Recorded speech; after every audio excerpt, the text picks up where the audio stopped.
Test, test, test now. Hello, hello. Okay, okay, okay. Okay, okay. Why was there no audio? That's bizarre. Thank you all for telling me. Now it works. Good. Bizarre. Don't know why it wasn't working. You know, what probably happened is I haven't done this kind of setup in a while.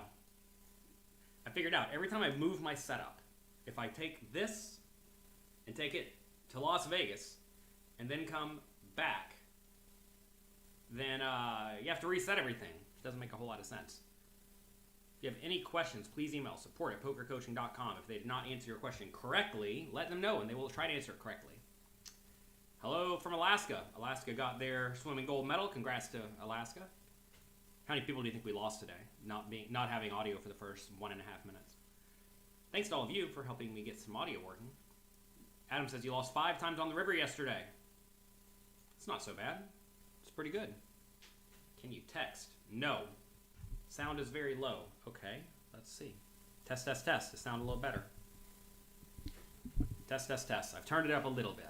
You got to be careful with the sound because if it goes above a certain threshold, then it sounds very bad. Test, test, test, test, test. I don't know. Let me know. The cool thing about most computers is they also have a sound adjustment feature. So there you go. You're planning on the biggest charity stream. Am I interested? Maybe. Look, I have this issue where a lot of live things just do not line up with my life. I have my life so compartmentalized to where I have my recording time during a particular time, I have my study time in a particular time, I have my family time in a particular time, and inevitably, stuff that people do live often does not work with my schedule. But feel free to invite me, I may come. Probably not, but maybe. Tell you more about my Twitter profile picture. Oh boy. We have the CryptoPunks. Do y'all know about the CryptoPunks? Maybe you do, maybe you don't. Let's see. Let's see, let's see. How do we show the screen? I have so much junk up on my screen today. Oh, there it is. We have the CryptoPunks. These are JPEG images, kind of. This is my Twitter profile at the moment. This fine fellow here. He's a nice guy. Has his hair that's slightly too long. I don't actually smoke on a pipe ever. Do grow half a beard sometimes. Looks kind of like me, minus the pipe. These are kind of like art. Kind of like art. That's what that is. Can I explain it to you? No. Imagine art. You all know what art is. Some people value art, some people do not. Alright, today we are going to be talking about dealing with downswings. That's a sad topic. Downswings are rough. You all want to talk about something else? No, downswings. All right, downswings it is. First things first. You got to be realistic. You have to be realistic. As Adam said up here, he lost 5 times on the river. 5 times on the river is not actually all that many. It's actually not all that many. It's not all that many. And you have to realize this, right? You have to understand that you will experience variance in all aspects of life, and especially in poker. Especially in poker tournaments. Especially in poker tournaments, right? You have to realize that in poker tournaments, you're going to cash 1 out of 7 or 8 times. If you're good. If you're not good, maybe less. To be fair, if you are bad, maybe more, funny enough. You must accept that you're going to experience a lot of swings in tournament poker. That is just normal and standard, right? So, understanding this, what can you do? What can you do? Well, keep a big bankroll, number one. Let me actually see if I can pull up something here. Let me see. I don't know if this is going to be easy enough. Let me see.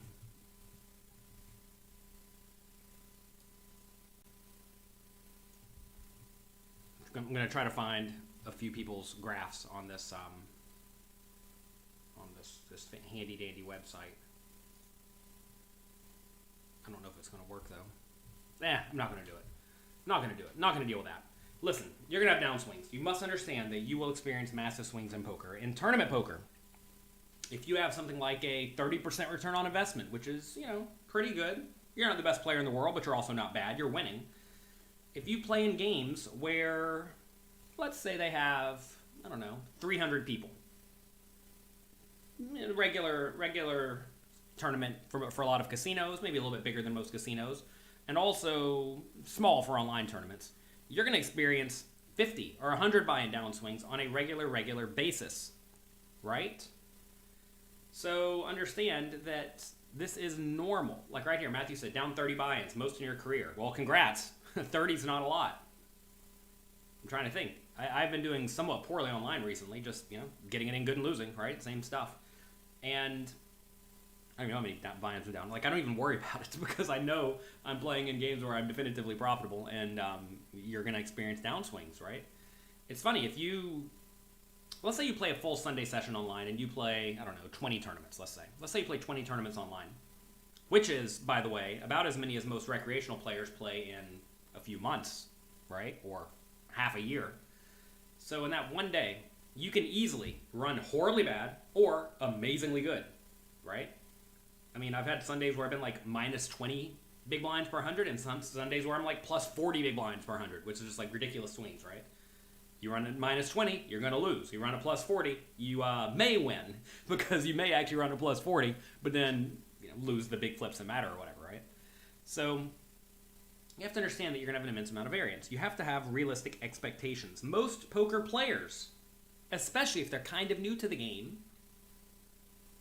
ran hot recently, quite often at the beginning of their careers, right? Imagine you've been playing poker, let's say, a year or two or less. When you first started, you probably ran hot and you don't even realize it. Because if you ran neutrally, well, it's not all that fun to run neutral in poker. If you lost, well, it's really not fun to lose at poker. So you probably would have quit. It turns out most people quit games that they're clearly not good at. Most people don't have like a strong desire to stick with it, especially when they are watching their rent money go away, right? So you have to understand that there's an immense amount of variance, and you probably got the good side of it when you first started. Most people did. They don't like to accept that they were lucky. A lot of people don't like the idea that they are lucky. But, hate to break it to you, if you are watching this show today, you have a computer or a smart device, you have electricity, probably have a roof over your head, right? You're pretty lucky compared to most humans who've ever existed, and you should recognize your immense amount of luck. Also, if you play poker and you are reasonably successful at it, it's pretty lucky to be able to sit around and play a card game and make some money, am I right? So realize that you are lucky, and now that we are lucky, realize that you probably were lucky at the beginning of your poker careers, right? So that's fine. You're allowed to get lucky. Sometimes you are going to get lucky. So you have to realize that your experience so far, assuming you've been kind of lucky, is not reality. Quite a few pretty good tournament players started playing poker, immediately won a bunch of money, thought they were going to win a bunch of money for forever, usually won something else right after it, and then didn't win anything for a while, to the point that they either quit or went broke. Their problems was that they were spending as if they were going to continue winning a lot of money indefinitely, or thinking that they are just going to smash the games for $1,000 an hour. Haha, look how good I am at poker. But no, in reality, variance exists, and some people get hit with the good side of it, and that is a-okay. Everyone's complaining about my microphone today. Could put it way up in front of my face like some of the kids do. We don't do that around here. All right. Is it true that tournament players pay less rake? Depends on the stakes you're playing at, right? You're trying to choose between the two formats. I would say the rake is not your main concern. The main concern is life balance, right? Like, with cash games, you can play whatever you want. Quite often, cash games demand nights and weekends, though. Whereas tournaments, you have to play a schedule, and you don't really know when you're going to be playing. You think it's the fan. There's no fan in here. Volume's pretty low. Goodness gracious, why is the volume low? All right, I have officially cranked it up to maximum. I'll pull it up closer to me. Maybe that will help. I don't like having this giant, big black thing right in front of me. But such is life. You all demand it. If you all demand it, I will provide. We're on the right microphone, right? Yes, we are. We are on the right microphone. I sound great on Twitch. Yeah, well, okay. Whatever. Whatever. We'll make it work. Strap says, that's exactly how he was hooked 15 years ago. Son ran for 2 days online cash and thought this was easy. Yeah. It's true. It's true. So, look, I realized, I didn't like fully realize people thought they were super lucky until,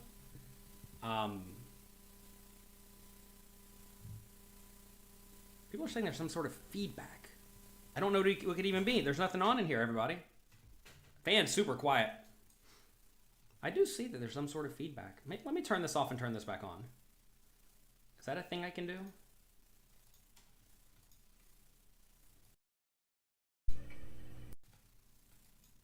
All right, hello? Hello? I still see a tiny bit of feedback. Who knows? I don't know, everybody.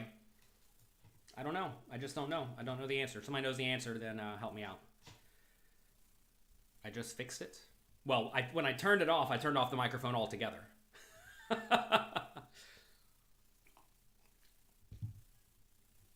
Who knows? You got my secrets book. Good. Check out my newest book, Secrets of Professional Tournament Poker, right back there. I want to show you all something. Look at this book. Look at this book. See how big this book is? I didn't fully realize how big this book is until I sat down and had to read it in the audiobook booth over the last week. I have sat in a room about the size of this room for a total of 32 hours so far. 32 hours over the last week and a half reading this book.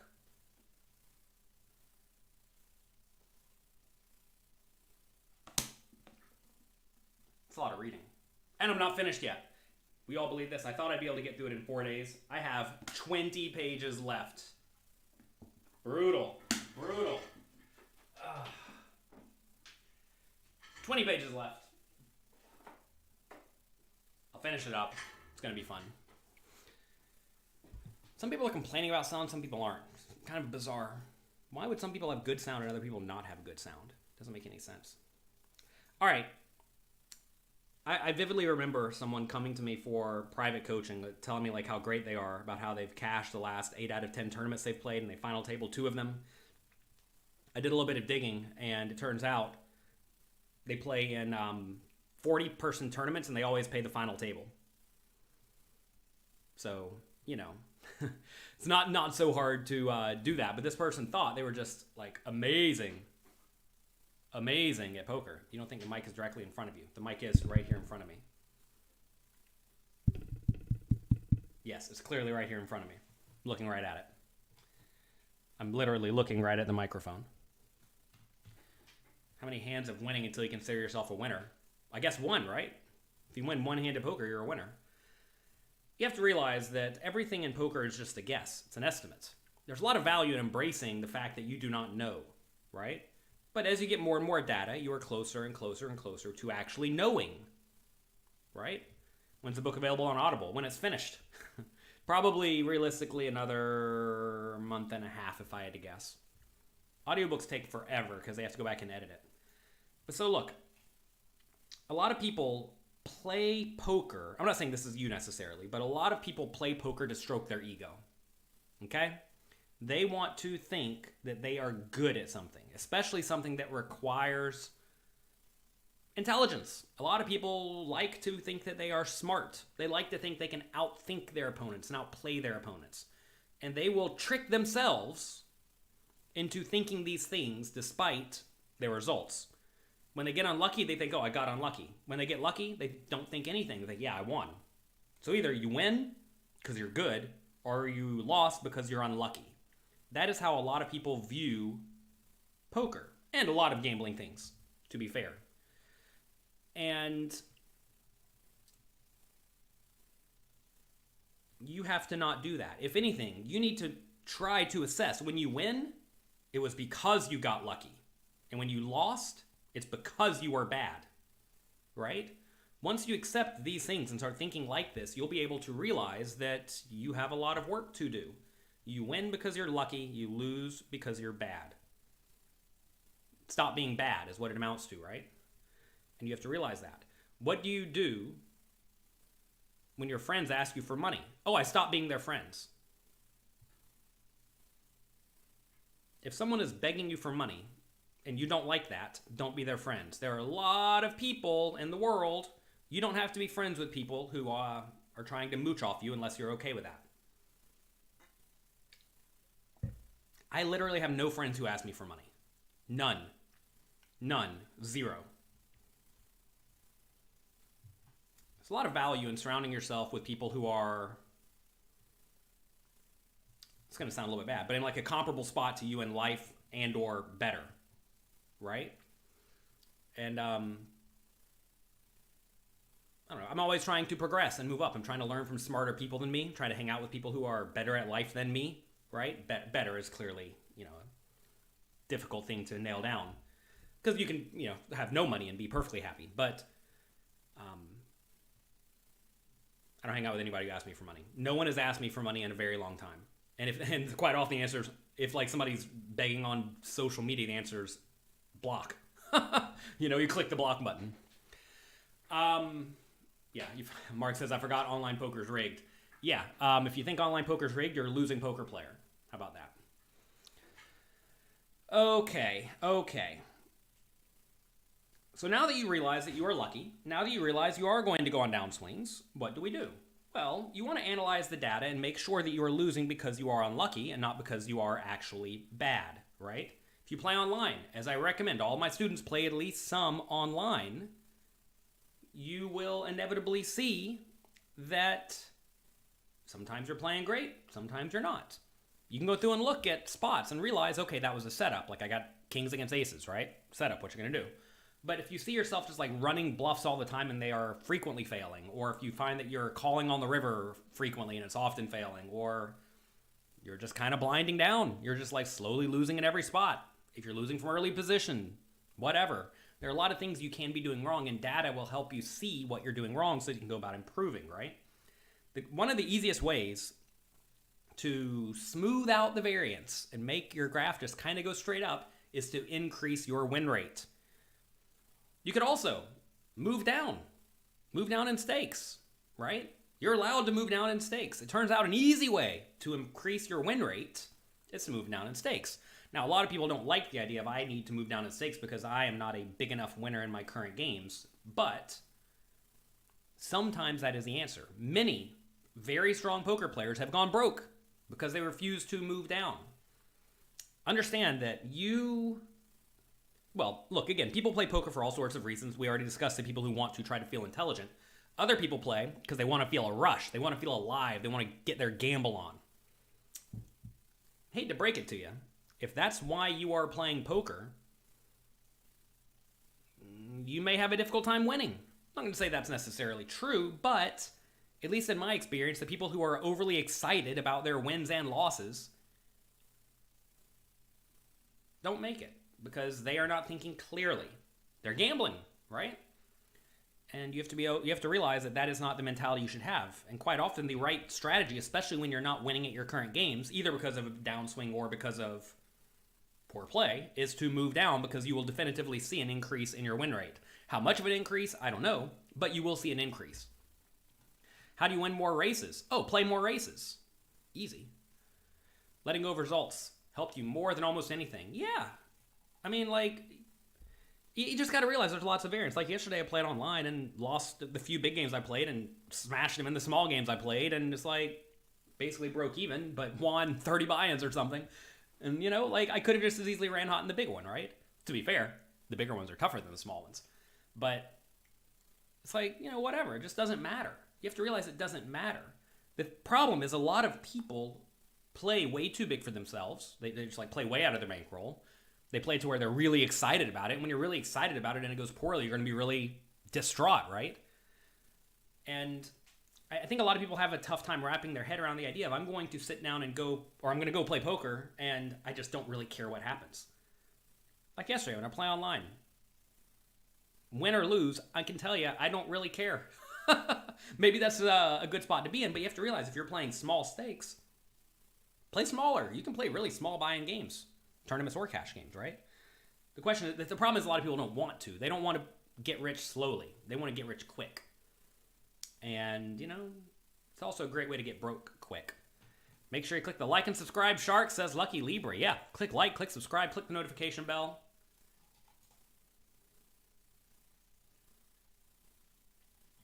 How do you approach analyzing your data? Well, I mean, the first things first, look at your profit by position and see if there are any spots where you are doing exceptionally well or poorly, right? Spots where a lot of people do poorly. Under the gun. A lot of people lose money under the gun. They play too many hands. You should not be losing from any position besides the small blind and the big blind. That should be very clear. Because you get to voluntarily play every hand, right? You should be winning in every position besides small blind and big blind. And then small blind and big blind, you should be, you know, recouping a third or a half of the amount you're putting in, something like that, if you can handle that. I mean, that's tough, but like you can do that. So you want to be looking at that. I mean, your EV big blind per 100 graph doesn't really tell you what you're doing right or wrong. You have to delve a little bit deeper, right? You want to be looking at how you're doing whenever you defend the big blind and then flop nothing. Do you just like always lose the pot, or are you fighting for those sometimes? Look at spots where you raise and continuation bet. Maybe you're not winning as much as you think you are because you're over continuation betting, etc., etc. You got beat up yesterday. Yes. Sometimes it happens. Focus on the decision, not the results. Yeah, I mean, this is really it. I mean, and you got to realize, most of the time when you're playing poker, the decision should be kind of automatic. And like every time you kind of get in a setup spot, those are not the spots that you really need to be focused on. Because like if you get it in with whatever, queens against ace king and you lose, it's like whatever. A lot of people get sad and distraught over that though, but you absolutely should not, because you're going to lose flips sometimes, right? But you really do need to be looking at what's happening in these small and medium pots. Like, are you just consistently getting blinded down, or are you kind of running your opponents over and slowly chipping up? Turns out if you chip up, it's a lot easier to win than if you're always chipping down. Is bet online safe? What about black chip poker? I don't know anything about the unlicensed, unregulated, illegal gambling sites. You all know how I feel about those. How much money should you bring for a week-long trip to Texas to play 1, 3, and 2, 5? I've watched a few videos of people playing in Texas, so I would say you'll probably be fine with 240,000. It's probably enough. Let's see. Losing is part of poker, indeed. Can someone be winning at poker without knowing basic poker math? This is a tough question. I would generally say yes, but no. You should not try. You should definitely learn how to divide. I mean, what is basic poker math, right? Are we talking about pot odds? You need to know what pot odds are. Are we talking about like implied odds? You probably need to know what implied odds are. I guess that is basic poker math. I have a course. It's free. Pokercoaching.com. Go into the courses tab. Go to Master the Fundamentals. I break it down really simply, and if you cannot do the basic algebra, you probably do need to learn how to do the basic algebra. Enjoy the free 3 months. Glad to hear it. Glad to hear it. Hope you're all having a great day. You should not focus on your bad beats. I mean, look, Adam, same thing, right? You get in good, who cares? Whenever you get it all in, you win some amount of equity, right? When you get it all in with 92% equity, you're going to lose 8% of the time. You should know this. 8% of the time is not 0% of the time, right? It's important to realize 8 is not 0. How do you track live cash games, etc., etc.? Well, you don't, which is why you need to make sure you're getting experience playing online, because that will give you good data. You don't get good data playing live. You get actually very, very bad data playing live. Like horribly bad data playing live. You think 100K is big enough for the 2-5 Texas game? I don't know. I think you need more like 240. That's probably 240 will be like, you could probably get away with like 190 if you wanted to be nitty. Is 110% ROI good? Yes, you will make loads of money. The interesting thing about ROI, return on investment in tournaments, is that kind of lies. Because it's incredibly skewed by your big wins.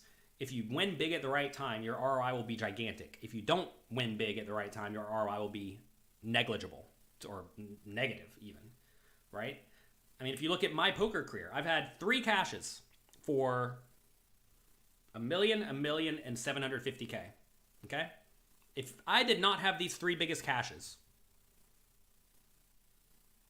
I would probably be break even or a loser. It'd be close, right? So if I was not up that 2 million, 2.75 million, I would be a break even player. It's important to realize this. Now, obviously, I put in a ton of volume, and I've played as much as I can in games that I think I have a decent edge in, and you will inevitably have some big wins. But I very easily could have just not had those, right? There are plenty of very strong poker players out there who just have not had their big wins. Or their big win was in a $1,000 tournament instead of a $10,000 buy-in tournament, and they won 1/10 as much as I did, right? Like, imagine instead of winning 750, I got 75. And you have to realize that's how it goes in poker, right? So you have to realize that you don't really get to pick when you win. Do you ever show your hand? Oh, every time I win the pot and I have to show my hand, I show my hand. How do you deal with a bubble? I try to crush the bubble is what you do. Is my new book, Mastering Small Stakes No Longer Hold'em, relevant today? What do you mean? I just wrote it. I literally just wrote it. Yes, it's very relevant. It's incredibly relevant. All right, what's next? Realize that you may be playing poorly. You know, something else you can do to figure out if you're playing poorly is you can look at other good players, watch them play, and see if you play like them, or at least you make most of the plays that they make. I do this by watching and hiring some of the best players in the world to make content for pokercoaching.com. We have Bert Stevens, literally one of the absolute best online tournament players in the world, streaming cards up, full sessions for Poker Coaching Premium members. If you're not a Poker Coaching Premium member, you can watch it today. pokercoaching.com/free pass. I watch the vast majority of his streams, and I ask myself, would I do what he did?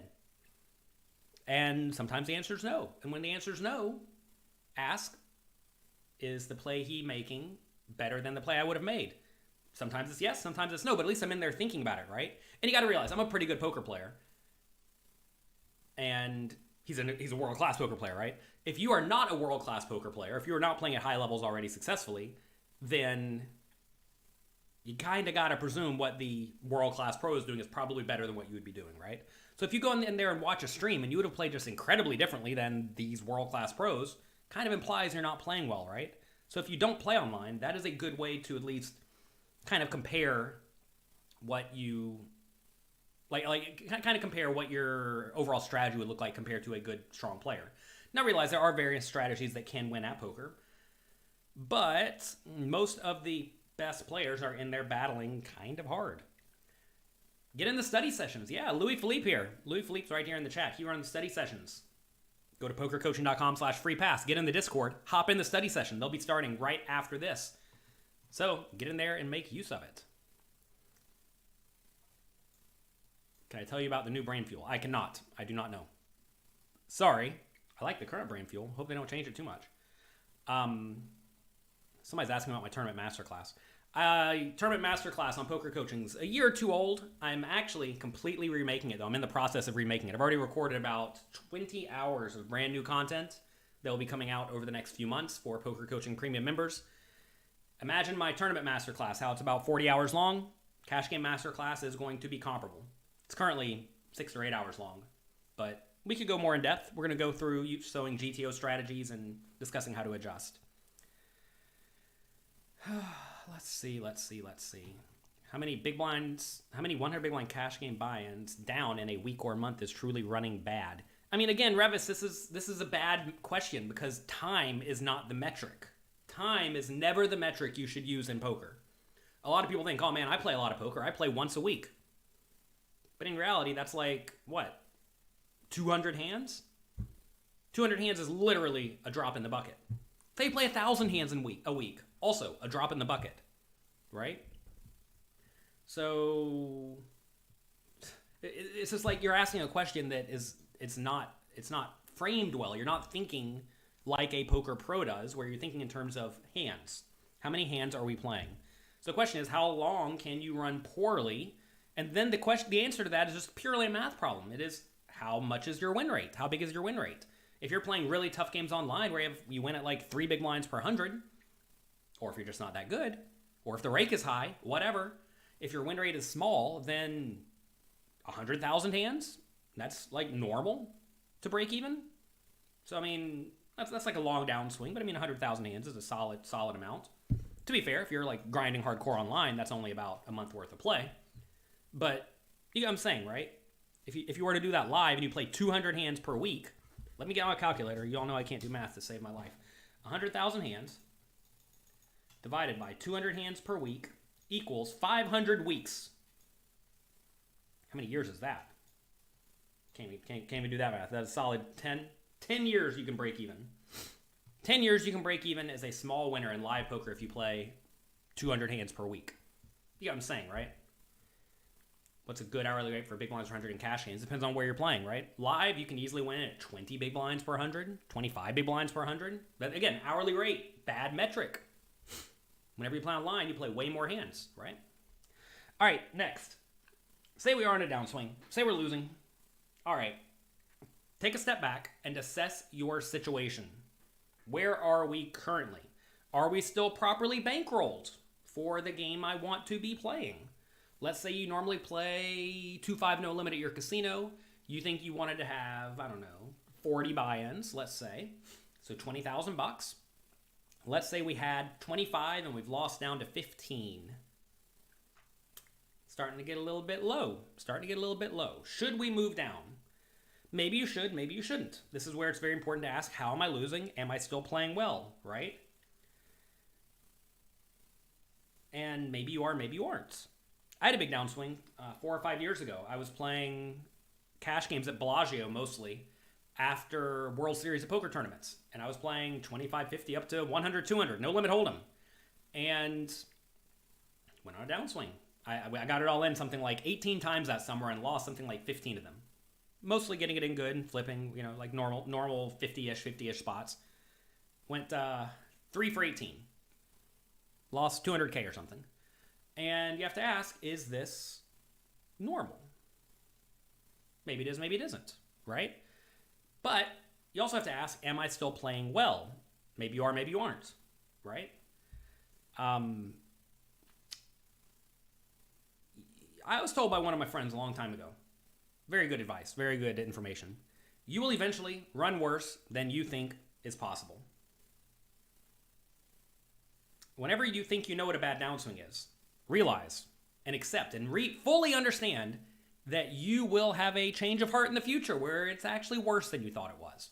And once you go through that experience, you may think, oh my God, that was terrible. I'm glad I got out of that. Hate to break it to you, you're going to find one that's worse than that in the future.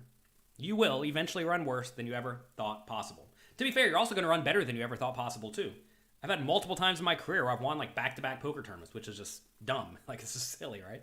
If you're like 1 in 300 and 1 in 300, whatever that is, it's not very good odds.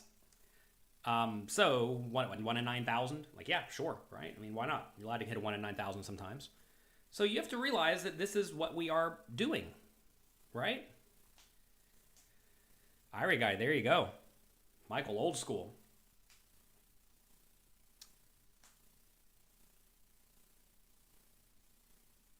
You think a strong mindset is key. I mean, so you have to realize that in my mind, like, I don't even necessarily think of I have a strong mindset. I just think I'm trying to play good poker and I'm going to make good decisions, right? That's all you can really do.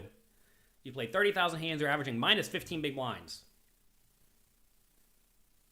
Steadily up for 7K, 1K of big losses, repeat. Well, look at what's happening in those big losses. You could just be running bad because 30,000 hands isn't all that much. But also, maybe somebody has your number on your left and they're just smashing you, right? We discussed how to identify leaks in our game. Emmanuel, we did that earlier. So, stay sane. You got to stay sane. You have to stay sane, right? A lot of people, when they lose, they inevitably try to recoup their losses. And you can do this in all sorts of ways. Primarily, gambling and playing bigger, right? You can go to the pit and play blackjack. You can bet on sports. You can quit playing poker and go get a job. You know, like, there's a lot of things you could conceivably do, right? And they're all bad. They're all bad, assuming you have a clearly proven win rate. The problem a lot of people have, though, is they think I'm on a downswing with the mindset of I'm supposed to be winning but in reality, they've never proven themselves to be a winner. It's a whole lot easier to get through downswings and realize that this is going to happen if you have proven yourself to be a winner, right?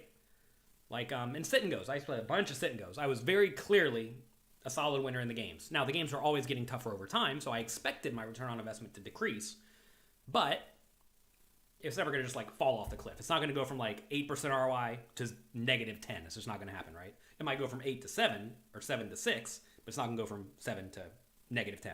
So whenever you inevitably have a bad downswing, you have to ask, did anything change? If the answer is no, are the games exactly the same? Like the player pool roughly the same? Maybe you lost a bad player or two in the field, whatever. But if the games are all the same and you're playing equally well and no one's clearly exploiting you, then it's just variance, right? And so back when I used to play sit and goes, I would play about 3,000 per month. It's like pretty good volume. And I would lose / break even 2 months per year and then win the other 10. Happened 2.5 years in a row where it was just like clockwork. Always felt like I was playing well, right? And didn't think I was punting or anything, right? And that's just normal. You realize that's going to happen. I mean, we just did some rough math over there and showed you how you could break even for 500 years of live poker if you play once a week, right? And you have to realize that that is normal. That is normal, right? You have to stay sane and just keep playing through it. A lot of people are very quick to have a pity party and quit. You should not have a pity party. People who complain about bad luck and think, oh, woe is me, I'm losing, I'm so unlucky, the world is collapsing. You're not going to make it. Hate to break it to you, you're not going to make it because you do not have a strong mindset, right? Like Gonzalo here is saying, he says, you have a strong mindset, others don't. A lot of people do not, right? A lot of people think they're supposed to win, especially in poker tournaments where you're not going to win most of the time. If you look at any poker tournament graph, it goes down, down, down, down, down, down, down, down, down, spike, down, down, down, down, down, down, down, spike. You're always, or almost always, going to be down from your peak, right? A lot of people hate the idea of being down, but you're going to be down from your peak basically all the time in tournaments. Cash games are a little bit different because, it's like more closer to a 50-50 game in cash games. Whereas in tournaments, it's not a 50-50 game. It's a -1 or a +7 game or a +15 game or +20 game.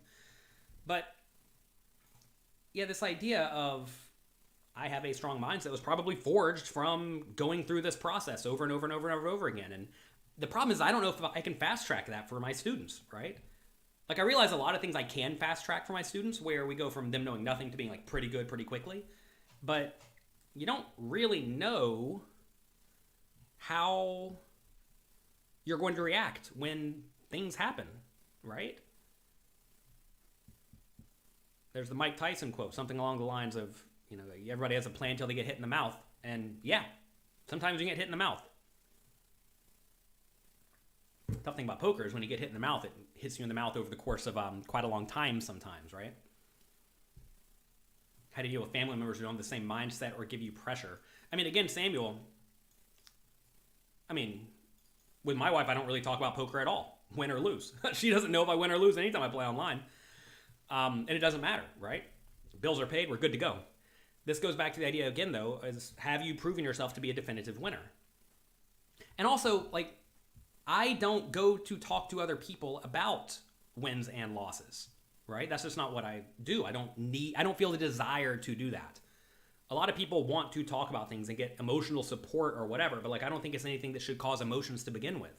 So if it doesn't cause emotions to begin with, because I realize we are just going through the motion of implementing our strategy, and our strategy wins some amount of money, some unknown amount of money, and you get it back in unknown amounts of time. Once you realize that, why do you get emotionally wrapped up in it? Why do you even need to talk to any other people about it, right? It's like if I spill my brain fuel all over my desk right here, do I need to tell anybody about it?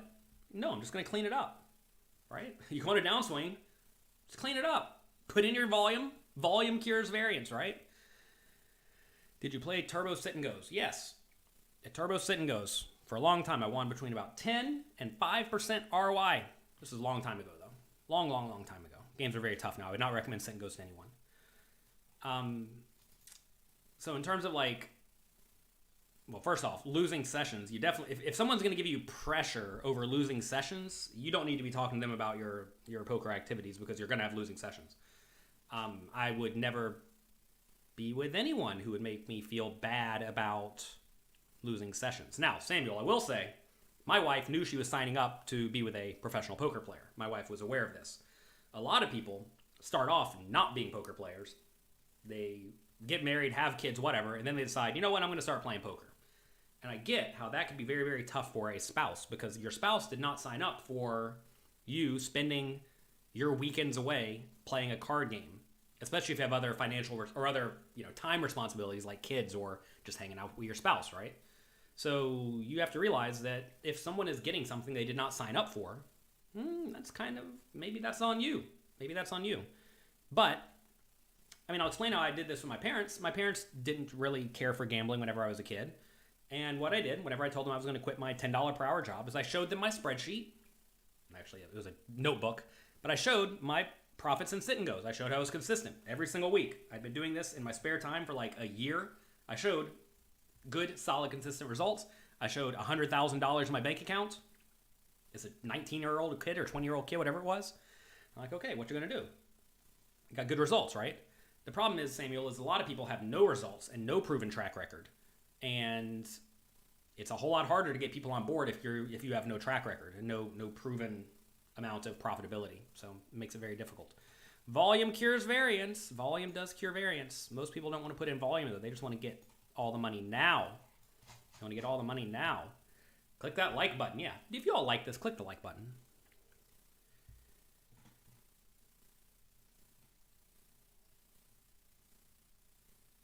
Is your lifestyle as a poker pro good? I have a different lifestyle than most poker professionals. That said, whenever you're a poker professional, you kind of get to make your own lifestyle. Most people are kind of degenerate, though, in that they are obsessive about things, myself included, right? And I like getting in there and grinding hard.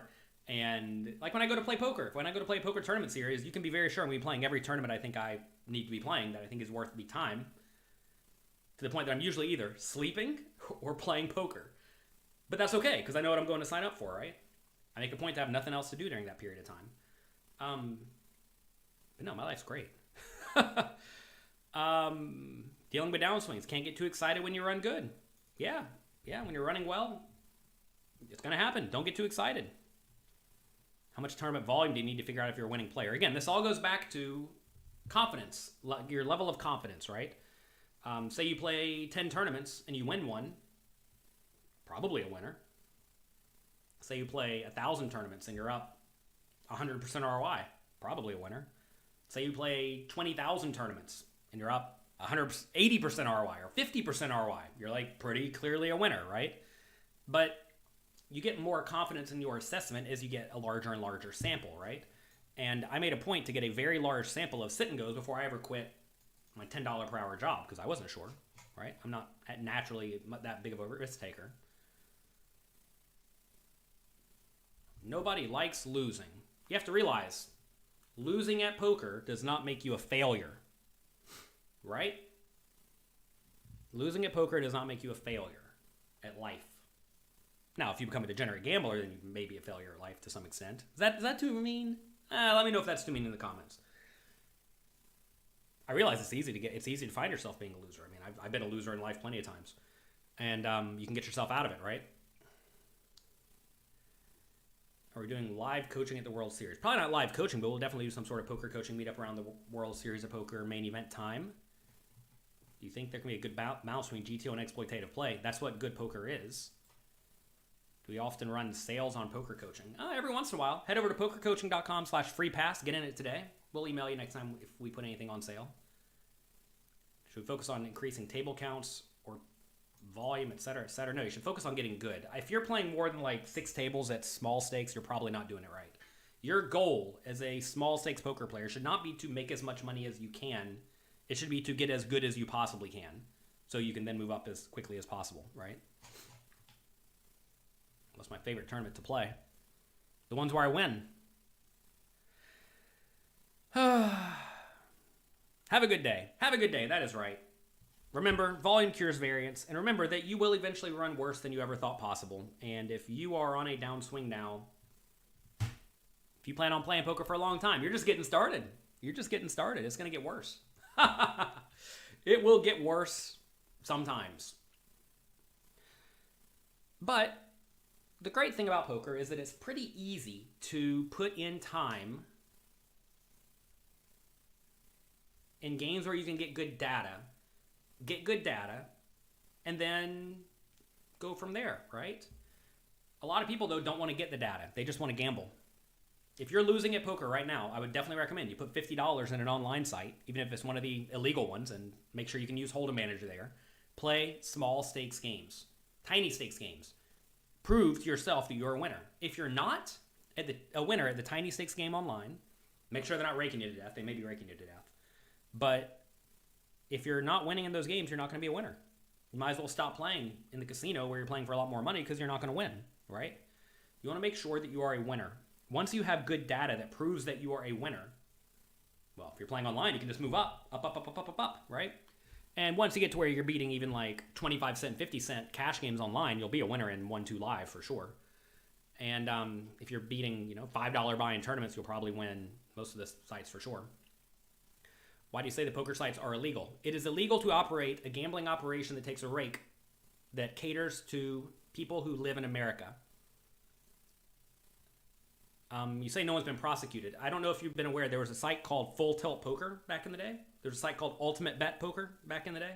There's a site called Absolute Poker back in the day. Check them out if you've never heard of those. There's this thing called Black Friday that happened a while ago where the sites were operating illegally and they got prosecuted. A lot of the casino owners have since wisened up, though. Like most of the people live in, not America, right? It's hard to get someone who does not live in America. That said, they have representatives who live in America, and whenever the government decides to get after it, I feel bad for all the shills. All right, we should see videos on Texas Card House. We have some videos on YouTube where I went through video blogger hands. Check those out. 77 hours, winning $30 per hour. Is that a good sample? I don't know. Sure. Yeah, probably. Do you recommend GTO trainers at all? Sure. Right. I think it's good to learn how to play good, fundamentally sound poker. You play 25 cent, 50 cent. When you go to Vegas, you like to play a tournament. What buy-in should you play? You might as well just play a small buy-in, right? Play $100 buy-in tournament. A lot of nice casinos have $100 buy-in tournaments or $200 buy-in tournaments at like Aria or Bellagio or Caesars or whatever, right? You change your opening range based on table image. In theory, yes, but if I'm playing like online, just no. Is it harder to deal with downswings in tournaments or cash games? I mean, you just have to realize they're different games, right? You have to know what you signed up for. When you sign up for tournaments, you realize I'm going to go on 50 buy-in downswings, no problem. Cash games, maybe not so much. The great thing about cash games is it's really easy to move down and recoup your money if you have a clearly proven win rate, right? Like say you are playing 2-5 and you're losing for whatever reason, just move it down to 1-2 and you'll probably win. Well, you'll win if you're a winner, right? And you can just grind it back up. Tournaments, it's a little bit harder to grind it back up because the income is way less consistent. All right, I'm going to go now. USA, not America. You are correct. USA is not America. You're right. That's a dumb American talking. I apologize. Dumb North American. Dumb United States of American talking. A lot of people like to talk about poker laws without knowing what they're talking about. It's very funny to me. Hopefully there's not a rude awakening for all those people one day. But no, you're not going to, you're probably, not legal advice. You're probably not going to get prosecuted for playing online poker in any state besides Washington State at the moment. I am perfectly A-okay with the idea of, yes, we are participating. It's kind of like the person who goes and buys the drugs from the drug dealer. Usually that person doesn't get in too much trouble. Probably not going to get in trouble at all. The drug dealers are the ones who get in trouble, typically. And then the bosses of those people usually don't live in America because they're smart, right? So you have the kingpins in Costa Rica. Then you have the sellers in America. And typically the sellers are the ones who get pinched. Is that an okay analogy? I think it's an okay analogy. Yeah. The sellers of the illegal things are the ones who get in trouble. So anyway, don't be one of those unless you want to be risky. At some point in life, you have to stop taking substantial risks. It's going to sound bad, right? Like whenever you have nothing going on, like no family, no kids, no money, Maybe it makes sense to be doing illegal stuff. If it gets you rich quick. No, don't do that. Don't do that. There's a lot of value in being a good human. Generally not breaking the rules, even if you don't like the rules. Nobody likes the rules, but such is life. Let's see. Longest downswing's been 6 weeks. Again, everyone, time is the worst metric for measuring a downswing. The worst metric. You either need to be measuring your downswings in terms of hands or tournaments, okay? Don't measure it in time because unless you're putting in substantial volume, the time doesn't tell you anything, right? How do you get in the study group? Head over to pokercoaching.com/free pass. Everyone, if you want to up your poker skills right now, go to pokercoaching.com/free pass, okay? Go there, get in that. Then, in pokercoaching.com, go down on the left-hand side in the menu and click on community. Then get in the Discord, okay? From there, click on study sessions. Study sessions, I think is what it's called. Click on study sessions, and Louis Philippe, he's here in the chat right now. He will be running that, and the players there are leveling up consistently. They are smashing the games. You might as well do it. It's completely free today. Head over to pokercoaching.com/free pass to get in it. Will the new book be on Audible? Yeah, I just sat in a booth and read it for 32 hours. Have about 4 more hours to go. 36 hours of me reading a book to you. How many times do you think you're going to fall asleep in it? What's a good ROI in tournaments? Depends. How many people are in the field? What's the rake? What's the structure? Etc., etc., etc., etc., etc. All right, I have to go now. You have $11,000. When should you move up to 2.5? I don't know. Depends on your win rate, right? You win at 45 big blinds per hour. That's pretty good. Well, so look. Normally, I would tell you stay in your game and grind until you have like 20K or something. But this, so look, here's actually a good. Well, first off, 3 months. I presume you're playing a lot, part-time, but still probably a lot. So you have a good win rate, right? You have a good win rate, 45 big blinds per 100, so 15 big blinds per hour. You're winning 40. What's that? $45 per hour. It's good money, right? Yeah, man, I would tell you to take a shot. I would tell if you have 11,000. So first off, you probably have more than $11,000. Oh, you built it up to 11. If you have 11, ugh. I was gonna say if you had something to start with and you've got 11 profit, that's a little bit different than you built it to 11 because you don't necessarily have 11 profit. I would tell you to take $2,000 of this and go play 2.5. Ideally, you want to start with like 100 big blinds. So you have four bullets. Don't play nitty. Don't play scared. If you lose it, move back down immediately to where you're making $45 per hour. Grind it back up. Grind it back up. Grind it back up. Maybe be a little bit nittier next time. But this is actually a spot where I would generally recommend take a shot, especially if you're doing it part-time anyway. Don't do this matching big stack, all that. Don't feel like you have to buy in maximum or anything, because then you're just gonna end up like having one bullet and then losing half the time. All right, that's me for today. Have a great day. Thank you for being here. If you like this show, click like, click subscribe, share it with your friends, click the notification bell. Would you believe that the YouTube algorithm likes the notification bell more than anything else? I put out a lot of videos on YouTube. Do you all like the YouTube content? Ooh, I have a special video coming out tomorrow. I've been trying to do a few new things. We had the State of Poker video recently that you all liked a lot. I have one tomorrow. Just a car ride with me and Andy Frankenberger and Nate Silver. Taking a car ride. Talking about poker, talking about life. I don't know if anyone's going to like it. I was in the back seat. I looked like a little child. That'll be coming out tomorrow on YouTube, so make sure you check it out. Click the notification bell and you'll be notified as soon as it goes up. Have a great day. Good luck. You'll be at the World Series. Can you get your book signed? Look, I'm only going to be there at the main event and later at the World Series this year because, well, I have a family, right? And I can't go out to the World Series for that entire long period. Also, we'll talk about this later. Have a good day. Thank you for being here, and I'll talk to you next time.